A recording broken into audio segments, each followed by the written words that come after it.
جیسے سیدنا ابراہیم علیہ السلام کے قصے میں نے بتایا تھا، وہ تاریخ کا مسئلہ بیان کرتے ہوئے کہ ابراہیم علیہ السلام نے کہا ذرا مراقبہ کرو نا، اپنی عقلوں کو ایکٹیو کرو نا، بتاؤ یہ میں جو باتیں کہہ رہا ہوں ٹھیک ہے؟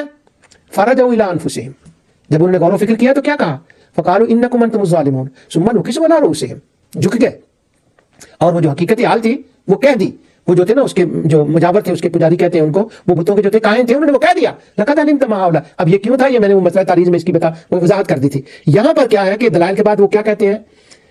وَيَقُولُونَ مَتَىٰ هَٰذَا الْوَعْدُ إِن كُنتُمْ صَادِقِينَ. کہتے ہیں اچھا اگر یہ بات صحیح ہے پھر لے آؤ اس کو، عذاب لے آؤ، ہمیں ختم ہو جانا چاہیے. جیسے وہ ایک بار انہوں نے تنزن یہ کہا تھا امطر علینا حجارۃ من السماء، ہم پر آسمان گرا دو. اسی کے اوپر اسی صورت میں بھی وہ پوچھے گزر چکا ہے کہ وہ آسمان کا ٹکڑا گر جائے، ہم ختم ہو جائیں، ہمیں مار دیا جائے، اگر آپ سچے اور آپ کو مان نہیں رہے تو ہمیں ختم کر دیا جائے. فرمایا ان فی ھذا لبلاغا لقوم عابدین، یہ تو اعلان ہے ماننے والوں کے لیے، اور باقی رہ گئے تمہارے مطالبے کہ میں یہ کروں عذاب لے آؤں اور تمہیں فنا کر دوں، اور تم نے محمد کو پہچانا نہیں ہے. وما ارسلناک الا رحمۃ للعالمین، یہ فنا کرنے کے لیے نہیں، یہ تو تمہیں بچانے کے لیے آئے ہیں، یہ تو جہانوں کے لیے، عالمین کے لیے رحمت بن کر آئے ہیں.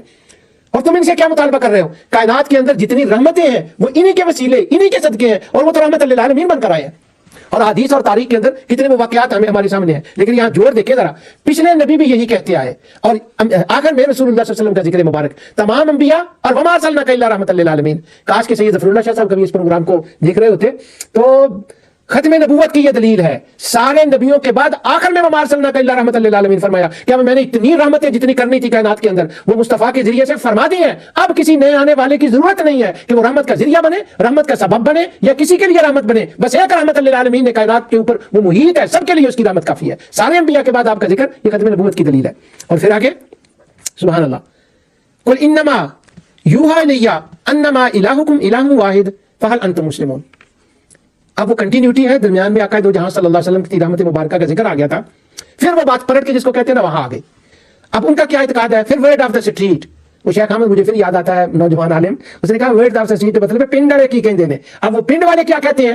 ان کا یہ خیال تھا اگر قیامت ہوئی تو کیا ہوگا، اگر قیامت ہوئی تو کیا ہوگا، وہاں پر ہمارے خدا بھی ہوں گے، وہ ہمارے ساتھ ہوں گے، ہم اکیلے نہیں جائیں گے.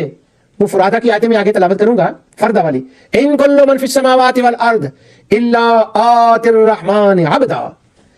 ہر ایک نے وہاں مملوک ہو کر آنا ہے، کوئی کسی کے ساتھ نہیں آئے گا. وہ سورہ انعام میں ہے کہ وَلَقَدْ جِئْتُمُونَ فُرَادًا، کلیاں پتر ہونا ہے، کاکا کلیاں جانا ہے ہوتے، یہ خدا نہیں ہے. اب اس تصور کو دیکھیں، اس بیماری کو انجیکشن لگا کر کیسے اس کو شفا دی جا رہی ہے، اور کیا فرمایا جا رہا ہے. رحمت للعالمین کا حکم ہے کہ پہلے داؤد کا اعلان تھا، وہ بنی اسرائیل کے بادشاہ تھے، اب جو سارے جہان کا بادشاہ ہے، جو سارے جہان کا رحمت للعالمین ہے، اب اس سے ایک اعلان کروایا جا رہا ہے. کل کا مطلب اعلان ہوتا ہے. وہ ہم عام طور پر اس میں کہتے ہیں کہ تو کہہ دے یہ بہتر ہے یا تم فرما دو، وہ ایک ادب کی دنیا کی بات ہے. ظاہر ہے کہ آقا دو جہاں صلی اللہ علیہ وسلم کے لیے وہ فرمانے والی بات ان کی شان سے زیادہ موزوں ہے. وہ میں لفظی کیا لفظ کسی نے استعمال کیا وہ نہیں میں محض کر رہا، میں تو اس کا کانٹیکسٹ آپ کو بتا رہا ہوں کہ قرآن کو جوڑ کر کے پڑھنے سے اس کا ترجمہ کیسے کیا بنتا ہے. فرمایا ایک اعلان داؤد کا تھا اور اب ایک اعلان رحمت للعالمین کا ہے. اور وہ کیا اعلان ہے؟ وہ کہہ رہے تھے اگر قیامت ہوئی تو وہاں ہوں گے کوئی اور خدا بھی، ان کے ساتھ جائیں گے، ان کے پاس جائیں گے. فرمایا کل انما یوں، یعنی میرا دل چاہتا ہے طرز کے ساتھ پڑھوں گا، کل حالانکہ میں اس میں بسرا آدمی ہوں، میں پڑھ نہیں سکتا. کل انما یوحی الی انما الہکم الہ واحد. فرمایا یہ اعلان فرماؤ آج بھی اور کل بھی، کما بدانا اول خلق نعیدہ یوم نطوی السماء کطی السجل للکتب. اس کا جوڑ کریں ذرا اس کے ساتھ. دونوں جہانوں میں مجھے یہ بتایا گیا ہے، مجھے یہ فرمایا گیا ہے، مجھے یہ مشاہدہ کرایا گیا ہے. یہ مشاہدہ کا لفظ ذرا تھوڑا سا وہ دوسرے والا ہے. مجھے ارشاد فرمایا گیا ہے، بھائی میری طرف کی گئی ہے، کیونکہ وہ قرآن کو منزل میں لانا نہیں نا، وہ کہہ رہے تھے انہوں نے بنایا. اس بات کا بھی جواب ہے. اعلان کریں اللہ ایک ہے، اس کے سوا کوئی دوسرا خدا نہیں، تمہارا خدا بھی اور میرا خدا بھی. کیا مطلب ہے اس کا؟ جب قیامت ہوگی، قیامت کا میدان ہوگا، ورقہ پلٹا جائے گا، نئی زمین نیا آسمان ہوگا، وہاں کوئی اور خدا نہیں ہوں گے جن پر تم نے بھروسہ کر رکھا ہے کہ ان کی کوئی ویٹو پاور ہوگی، ہم ان کے ساتھ جائیں گے. یہ ویٹو پاور والا لفظ جب میں شفاعت کا آگے بیان کروں گا انشاءاللہ اس وقت میں اس کے اوپر زور دوں گا اور پھر میں اس کو کھول کے بیان کروں گا. کوئی اور خدا نہیں ہے، نہ یہاں نہ وہاں. فہل انتم مسلمون.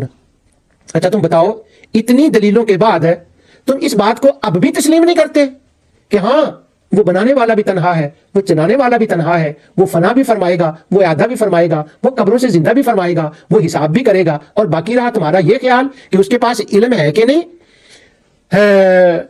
اگلی آیت سنے میں درمیان والی چھوڑ رہا ہوں، انہ یعلم الجہر من القول ویعلم ما تکتمون۔ تمہارا یہ جو خیال ہے کہ اس کو کیسے پتا ہے، قیامت کے دن وہ سارا حساب کتاب کرے گا، کسی نے کیا کیا اس کا کیسے پتا؟ فرمایا سن لو، جو اس کی بڑی تعبیر قرآن میں آئی ہے، حب بات صحیح، حضرت لقمان نے اپنے بیٹے کو جب سمجھایا تھا وہ بھی مائنڈ میں لائے، وہ اسی موضوع کا حصہ ہے۔ جو کچھ ظاہر ہے اسے وہ بھی جانتا ہے، جو تم کہتے ہو، اللہ تعالیٰ تمہاری ہر بات ظاہر کو بھی جانتا ہے، اور جو تم اندر چھپاتے ہو اسے بھی وہ جانتا ہے۔ اور سن لو، اللہ تعالیٰ قادر بھی ہے اور وہ عالم بھی ہے۔ یہی میرا موضوع ہے، عقیدہ آخرت اور شان علم و قدرت۔ تو یہ سورت انبیاء کی ان آیات میں اللہ تعالیٰ نے اس کو بیان فرما دیا، اور اسی سورت کے اندر اس سے پہلے چند آیتیں گزری ہیں کہ اللہ تعالیٰ فرماتا ہے باقی رہے تمہارے یہ وہمی ذہمی باطل خدا، تمہارا خیال ہے کہ یہ تمہارے ساتھ کھڑے ہوں گے، تم اکیلے نہیں آنا ہے۔